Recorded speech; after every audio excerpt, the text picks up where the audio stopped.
सर्वांना नमस्कार. ऑफिसवाला लव या स्टोरीचे 27 एपिसोड यापूर्वी अपलोड केलेले आहेत. कृपया ते सगळे एपिसोड ऐकण्यासाठी आपल्या चॅनलला भेट द्यावी. आणि आता इकडे इंद्राच्या ऑफिसमध्ये दुपारी कॉलेज सुटल्यावर आरू येऊन बसली आणि सगळ्यांसोबत तिथं स्टडी करत बसली. आणि जशी ती आली तशी सगळ्याजणी चिडीचूप झाल्या.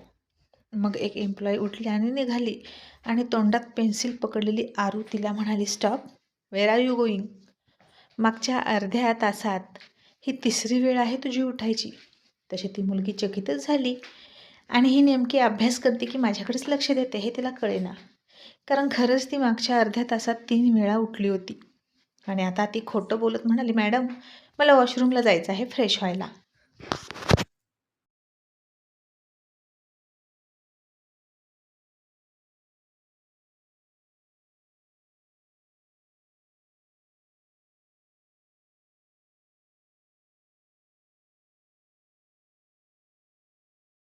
आणि आर्या म्हणाली, मग मगाशी 2 वेळा कुठे गेली होतीस?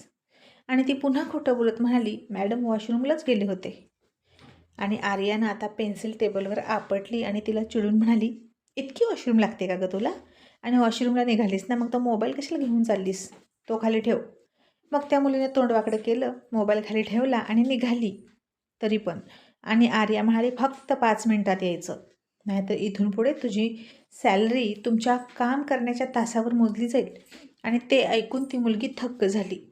आर्याचं बिहेवियर तिला अजिबात आवडेना आणि ती पुन्हा जाग्यावर जाऊन बसली रागातच. आणि आर्यानं सुद्धा तिच्यावर दुर्लक्ष केलं. उगीचच उठतात वॉशरूमच्या नावाखाली आणि बॉयफ्रेंडसोबत गप्पा मारतात हे तिला माहीत होतं. आणि इंद्रा काय त्यांच्यावर लक्ष ठेवायला लेडीज वॉशरूमकडे जाऊ शकत नाही.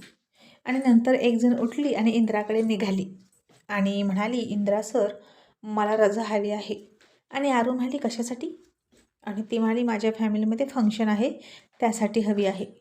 आणि आरू म्हणाली, याआधी तू किती वेळा ऑफिसला दांडी मारली? आणि याआधी एका महिन्यात किती रजा घेतल्या? आणि ती म्हणाली, मॅडम 3. मी 3 दिवस आले नाही. आणि आरू म्हणाली, नोव्हेंबर, डिसेंबर, जानेवारी एका महिन्यात 1 मिळेल रजा. आणि ऑलरेडी तुझ्या 3 रजा झालेल्या आहेत. सो आता तुला रजा मिळणार नाही. फॅमिली फंक्शन अटेंड करायचं विसरून जा.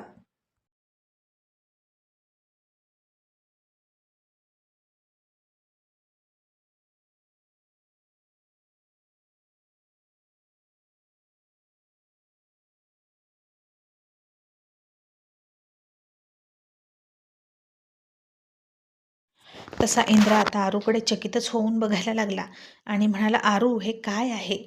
आणि ती मुलगीसुद्धा म्हणाली, मॅडम असं कसं म्हणता? माझ्या फॅमिलीचं फंक्शन आहे, खूप महत्त्वाचं आहे.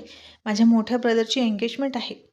आणि आर्य म्हणाली, हे बघ, मग तुला रजा मिळेल, पण पुढच्या महिन्यात एकही दिवस तू घरी राहायचं नाही. किंवा तू संडेला ये आणि तुझं काम कंप्लीट कर. तुला काय जमतंय ते बघ. आणि ती मुलगी आता रागातच बाहेर पाय आपटत गेली. आणि तिला बाहेर आलेलं बघून इतर जणी म्हणाल्या, काय गं, काय झालं? काम झालं नाही ना?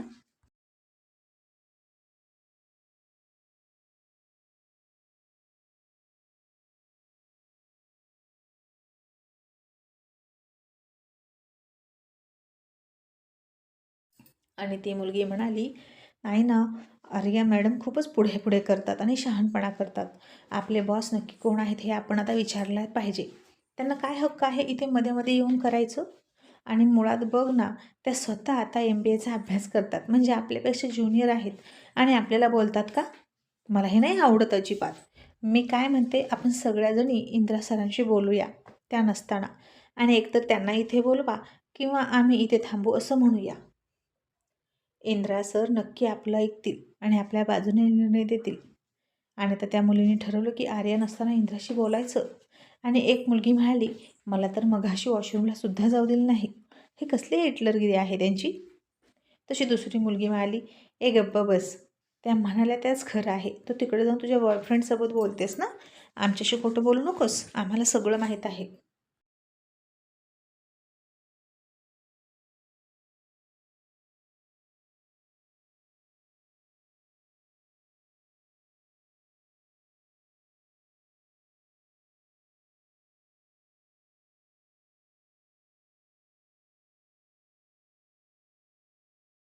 आणि ती म्हणाली, मग काय करू, तो चिडलाय माझ्यावर, मला त्याची समजूत घालायला नको का? एकतर मला घरी पण वेळ मिळत नाही, घरी मम्मी पप्पा असतात. आणि आता हे सगळं बोलणं आर्या हाताची घडी घालून तिच्या पाठीमागं उभं राहून ऐकत होती. आणि जसं सगळ्यांनी तिच्याकडे बघितलं तशा सगळ्याजणी आपल्या आपल्या कामाला लागल्या. आणि ती बोलणारी मुलगीसुद्धा पटकन जाऊन जागेवर बसली. आणि आर्या शांततेत तिच्याजवळ गेली आणि तिला म्हणाली, हे ऑफिस आहे, मॅरेज ब्युरो अजिबात नाही. इथं काम करायचं असतं कंपनीसाठी, लग्न जुळवायचे नसतात. आणि यापुढे जर हा टॉपिक इथं निघाला तर, असं म्हणून आर्यानं तिला बाहेरचा रस्ता दाखवला. आणि ती मुलगी तरीही रागातच पुढे बघून काम करायला लागली. आणि आर्या म्हणाली, आय थिंक तू काहीतरी विसरते. आता ती मुलगीसुद्धा थोडी हुशार होती आणि म्हणाली, सॉरी मॅडम. आणि आर्या थोडीशी हसून म्हणाली, दॅट्स बेटर. आणि ती पुन्हा तिच्या जागेवर जाऊन बसली तशी ती मुलगी रागात पाठीमागं पुटपुटली. अजून पूर्ण शिक्षणाचा पत्ता नाही आणि निघाली बॉसगिरी करायला. आणि हे ऐकलं तशी पुढे जाणारी आर्या जाग्यावर पाऊल थांबवून परत फिरली आणि तिला काहीही समजायच्या आत तिच्या खाडकन कानाखाली टाकली. तशा सगळ्या मुली चाट झाल्या आणि खूप घाबरल्या. इंद्रासुद्धा बाहेर आला. त्यानं ते सगळं बघितलं आणि म्हणाला, आरू अगं हे काय करतेस तू? आणि आर्यानं आता त्या मुलीच्याच समोरच्या पिसीवरचा माऊस हातात घेतला आणि तिला म्हणाली, सर्च कर.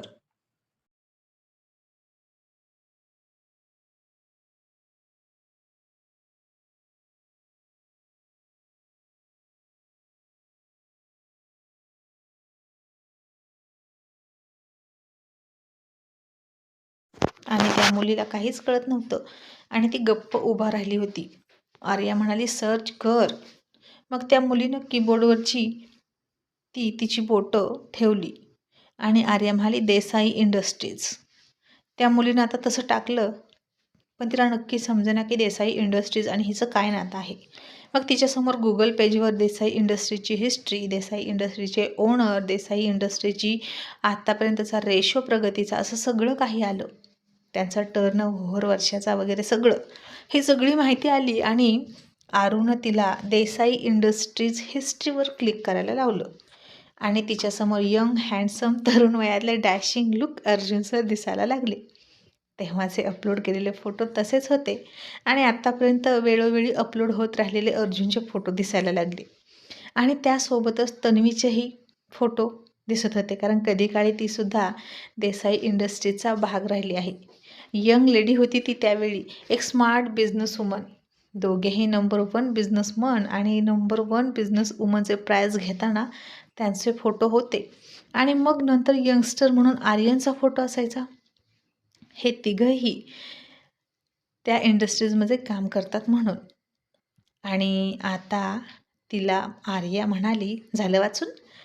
आता हे तर त्या मुलीला माहीत होतंच, कारण आता MBA करायचं आणि अर्जुन सरांच्या कंपनीची माहिती मिळवायची नाही म्हणजे काय. आणि कोणत्याही कॉलेजमधून MBA करताना प्रत्येक टॉपर्सचं हेच स्वप्न असायचं की आपल्याला देसाई इंडस्ट्रीजमध्ये काम करण्याची संधी मिळावी. आणि मग आता आर्या म्हणाली, आता सर्च कर, अर्जुन देसाई अँड फॅमिली. तसं तिनं सर्च केलं आणि झालं. तिच्यासमोर पहिल्यांदा आला अर्जुन, आर्यन, तन्वी आणि आर्याचा क्यूट फॅमिली फोटो. आणि तसं त्या मुलीचे डोळे आश्चर्याने विस्फारले आणि तन्वीची झलक तिच्याच शेजारी उभा असलेल्या त्या फोटोतल्या आर्यामध्ये तिला दिसली. आणि तिनं चकित होऊन तिच्याकडे बघितलं. आणि ती मुलगी खूप घाबरली आणि तिला आता कळलं की नक्की आर्याचं आणि देसाईंचं काय कनेक्शन. आणि मग आरू तिला म्हणाली, आय होप की आता तू मला म्हणणार नाहीस माझं एज्युकेशन कंप्लीट नाही आणि उगीचच मी बॉसगिरी करते, कारण बॉसगिरी माझ्या रक्तात आहे. त्याला एज्युकेशनची गरज नाही. पण आता मला असं वाटतं की आम्हाला तुझी गरज नाही. आणि आर्या रागातच इंद्राला म्हणाली, या मुलीचं टर्मिनेशन लेटर तयार कर. असा तिनं इंद्रावरच ऑर्डर सोडली. आणि इंद्रा म्हणाला, बेबी त्याची काय गरज आहे? अगं आपल्याला माणसं मिळणार नाहीत. आर्या म्हणाली, मी तुला सांगितलं ते कर इंद्रा. तिच्या जागी मी बसेन आणि काम करेन, पण ही मुलगी नको. तशी आता ती घाबरली आणि लगेच आर्याला माफी मागत म्हणाली, सॉरी मॅडम, पुन्हा अशी चूक होणार नाही. आणि आर्या तिला म्हणाली, आणि नाहीच झाली पाहिजे. नाव go and back to your work. असं म्हणून आर्या निघाली आणि तिच्या जागेवर बसली.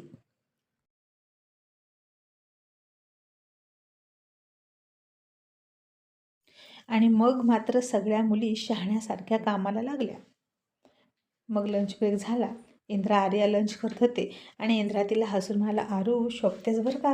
अर्जुन सर आणि तन्वी मॅडमची मुलगी. सिरियसली मला हेच वाटायचं की तू त्यांची मुलगी असून इतकी अल्लड कशी. तुझ्यामध्ये ते गुण का नाहीत. पण बेबी मला ते आत्ता दिसले. आणि सच कहो तो कुछ भी हो और कुछ भी कहो, पर जो विरासत में मिलता है ना वो कभी कोई छीन नहीं सकता. अब लगता है मेरी शेरनी दहाड मारने वाली है. आणि ती नुसती गालात हसली. आणि मग स्वीटी पुन्हा ऑफिसमध्ये आली आणि आर्यन तिला म्हणाला, बेबी तिनं काही खाल्लं का गं. आणि स्वीटी म्हणाली, का तिने फोन करून तुला नाही सांगितलं. मी तिला माझ्या स्वतःच्या हातानं भरवलं आणि रात्री तू तिला भरवलंस ना. आणि आर्यन आता ते ऐकून ओशाळला आणि म्हणाला, तिला खाता येत नाही ना गं, मग काय करू. आणि तू बघितली ना तिची अवस्था, तिला चालतासुद्धा येत नाही धड. आणि स्वीटी म्हणाली, बघितलं ना, खरंच तिला खूप लागलेलं आहे. मग आर्यन आता निकी हॉस्पिटलमध्ये आहे म्हणून दुसऱ्या प्रोजेक्टवर कॉन्सन्ट्रेशन करत होता. पुन्हा निकीचा मेसेज आला की आर्यन आज माझ्याजवळ कोण थांबेल, मला भीती वाटते.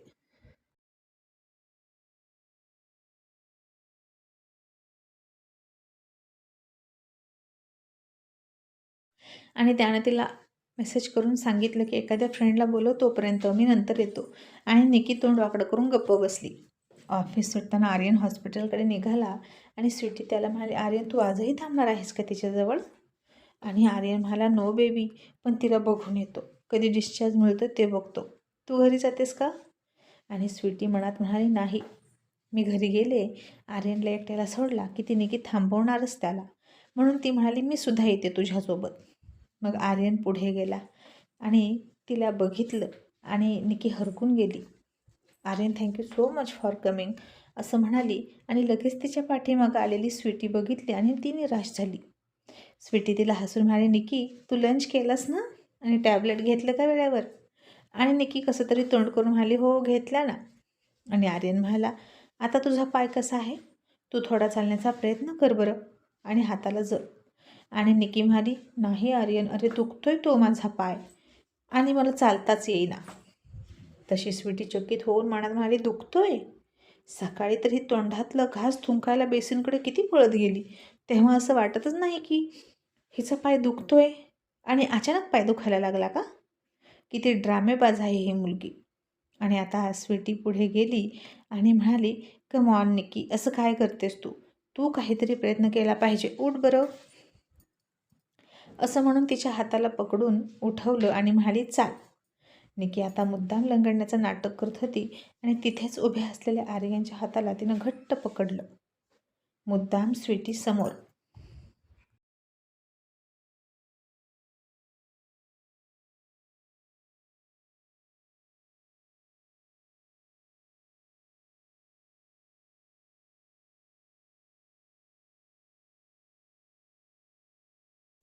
स्वीटीने आता ते बघितलं आणि एक रागाचा कटाक्ष तिच्याकडे टाकला. तर निकीसुद्धा स्वीटीकडे तशीच बघत होती, थोडीशी गालात हसून. आणि आणखीनच आर्यनचा हात घट्ट दाबायची जेणेकरून स्वीटीला खूप राग यावा आणि तिने रागाच्या भरात काहीतरी करावं आणि आर्यनने तिला ओरडावं. आणि स्वीटीने आता आर्यनच्या हातातला तिचा हात गोड हसून स्वतःच्या हातात घेतला आणि निकीच्या कमरेवर हात घातला आणि म्हणाली, चल ना, मी तुला मदत करते. आणि आर्यन तू तोपर्यंत डॉक्टरांना भेटून ये आणि हिला डिस्चार्ज कधी मिळतोय ते बघ. हॉस्पिटलच्या भिंती बघून तिला भीती वाटते ना. यस बेबी, असं हसून आर्यन म्हणाला आणि गेला. जसा तो गेला तसं स्वीटीने निकीला सोडलं आणि बाजूला ढकललं. तशी पडता पडता निकी सावरली आणि म्हणाली, स्वीटी अगं हे काय, मी पेशंट आहे ना, तू ढकलतेस काय मला. आणि स्वीटी म्हणाली, तुझे सगळे ड्रामे मला माहीत आहेत, माझ्यासमोर नाटक करू नकोस आणि सरळ उभा राहा. आणि निकी पुन्हा रडक्या आवाजात म्हणाली, स्वीटी अगं असं काय करतेस, मी का ड्रामा करेन. आणि आर्यन आता आला त्याच्यासोबत डॉक्टरसुद्धा आले आणि आर्यन म्हणाला, निकी तू रडतेस का?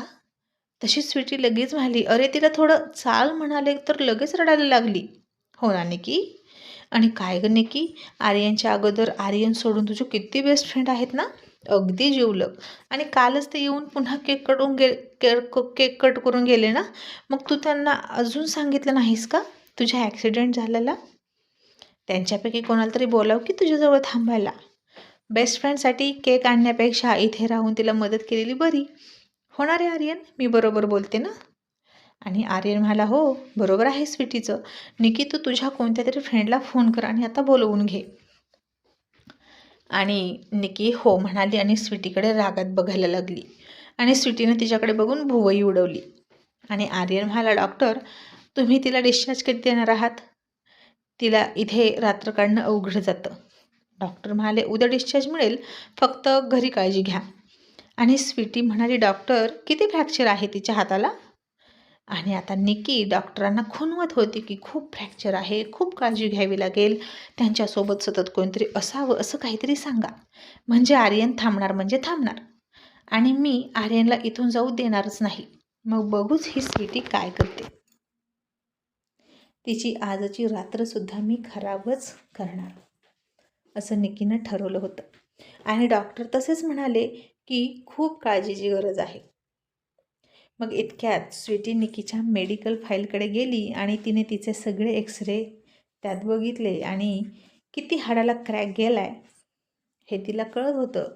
आणि ती डॉक्टरला म्हणाली, डॉक्टर पण तुम्ही सांगता इतकं सिरियस तर काहीच नाही वाटत आहे एक्सरेमध्ये, तिला आणखीन काही झालं आहे का? तसे डॉक्टर गडबडले आणि निकी शांतच राहिली. आणि डॉक्टर स्वतःला वाचवत म्हणाले, ॲक्च्युली मॅडम ही आतली जखम आहे. आणि स्वीटी म्हणाली, अच्छा आतली जखम का? ओके. तर मग निकी उद्या तू फायनली घरी जातेस, गेट वेल सून असं म्हणून ती आर्यनला म्हणाली, आता निघूया का बेबी? आणि आर्यन म्हणाला हो. आणि निकीला काळजी घ्यायला सांगितली त्यानं आणि तो बाहेर पडणार इतक्यात निकी म्हणाली, आर्यन पण मला रात्री भीती वाटते, मी काय करू? आणि स्वीटी म्हणाली, ओ come on Nikki, you are brave girl. Aryan तर तुझ्या ब्रेवरीचं किती कौतुक करतो. तुझी फॅमिली न्यूयॉर्कला असते, तू इथे रोज एकटीच असते की. मग इथे काय, हॉस्पिटलमध्ये काय किंवा कुठे काय एकटीच आहेस. रोज तुला भीती नाही वाटत, मग आज का वाटते? आणि तू तुझ्या फ्रेंड्सना बोलवून घे. कारण कसं आहे ना, आर्यन मॅरिड बॉय आहे आणि असं सतत माझा नवरा माझ्यापासून दूर राहिलेला मलाही नाही चालणार असं स्वीटी गोड हसून निकीला म्हणाली. आणि आर्यनसुद्धा तिला म्हणाला, Nikki you are brave girl, Sweety is right, तू तुझ्या फ्रेंडला बोलाव असं म्हणून तो म्हणाला, जो अडचणीत मदत करतो तोच बेस्ट फ्रेंड असतो. आणि तुझे खूप फ्रेंड्स आहेत, मी बघितले ना, कोणी ना कोणी येईलच, बाय असं म्हणून आर्यन बाहेर गेला. आणि स्वीटी हसून निकीजवळ गेली आणि तिला गुड नाईट स्वीट ड्रीम म्हणून डोळा मारून बाहेर निघून आली. निकीला आता खूप राग आला होता आणि आर्यन गाडीत बसल्यावर स्वीटीच्या खांद्यावर मान टाकून म्हणाला, थँक्यू सो मच बेबी, तिच्या बेस्ट फ्रेंडबद्दल सुचवलं म्हणून.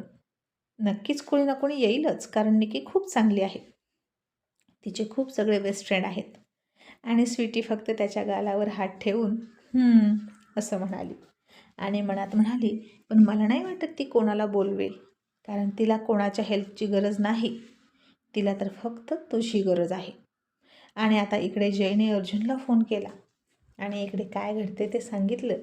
अर्जुन हसला आणि म्हणाला, जे आता तू सांगितलं ना जय, ते महत्त्वाचं आहे पण सिरियस नाही, उलट त्यातून माझी मुलं काहीतरी शिकत आहेत आणि मी आत्ताच लक्ष घालावं असं काहीही नाही त्यामध्ये असं मला वाटतं.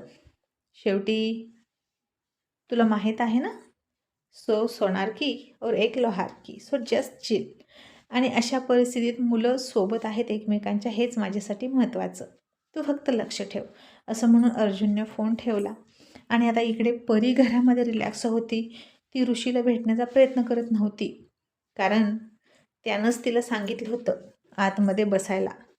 विवेकने आता 2-3 श्रीमंत स्थळं परीसाठी घरी आणली आणि परी मात्र अजिबात त्यांच्यासमोर येत नव्हती. दरवाजा लावून तशीच बसली होती. आणि इकडे इन्स्पेक्टर दोषी वेळोवेळी घडणारे अपडेट ऋषीला द्यायचे आणि अजून तरी रितेशनं तिच्यावर हल्ला करण्याचा काहीही प्लॅन कसा केला नाही याचं ऋषीला नवल वाटायचं. आणि आता त्याच्या संशयी मेंदूत असंही आलं की असं तर नसेल ना की रितेश मला पोकळ धमक्या देतोय. हे प्रत्येक वेळी त्याची धमकी सिरियस घ्यायचो आणि तो काहीच करणार नाही, आणि जेव्हा मी त्याच्या धमकीला सिरियस घेणार नाही, रिलॅक्स राहील, तेव्हाच तो मला गाफील ठेवून परीवर हल्ला करणार. पण मला परी बाबतीत गाफील राहून चालणार नाही, बिकॉज आता ती माझ्यासाठी खूप महत्त्वाची आहे, असं म्हणून ऋषी त्याचा माग काढायला लागला. आणि इकडे रात्र झाली. बेडरूममध्ये स्वीटी आर्यनला कपडे चेंज करताना म्हणाली, आर्यन प्लीज तुझा फोन स्विच ऑफ कर ना. मी माझा पण स्विच ऑफ केला. आज मला कोणताच डिस्टर्ब नको बेबी. आणि आर्यन म्हणाला, स्वीटी स्विच ऑफ कशाला, कोणाला काही गरज पडली तर. इतक्यात स्वीटी बाहेर आली आणि त्यानं तिच्याकडे पाहिलं आणि फक्त ब्रा घातलेली, खाली शॉर्ट घातलेली, बोल्ड हॉट स्वीटी त्याच्यासमोर आली आणि त्याच्याकडे पाठ करून उभा राहिली. आणि आर्यनच्या काळजात आग लागली. त्यानं त्याच्या कोरड्या ओठांवरून जीभ फिरवायला सुरुवात केली आणि wow what a sexy girl असं म्हणून त्याचं बोट आपोआप स्विच ऑफ बटनावर गेलं आणि फोन स्विच ऑफ करून तो स्वीटीकडे निघाला. आणि इकडे निकीनं पुन्हा काहीतरी ड्रामा करून आर्यन आणि स्वीटीला डिस्टर्ब करण्यासाठी त्याला फोन लावायला सुरुवात केली. पण आर्यनचा फोन स्विच ऑफ येत होता, स्वीटीचाही फोन स्विच ऑफ येत होता आणि ती फोन आपटून जोरात ओरडली, स्वीटी.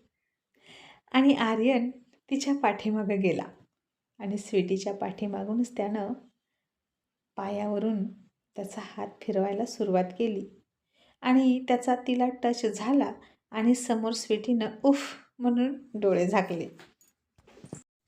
आणि आता बघूया पुढच्या एपिसोडमध्ये निकी काय करेल आर्यन आणि स्वीटीला दूर करण्यासाठी. थँक्यू.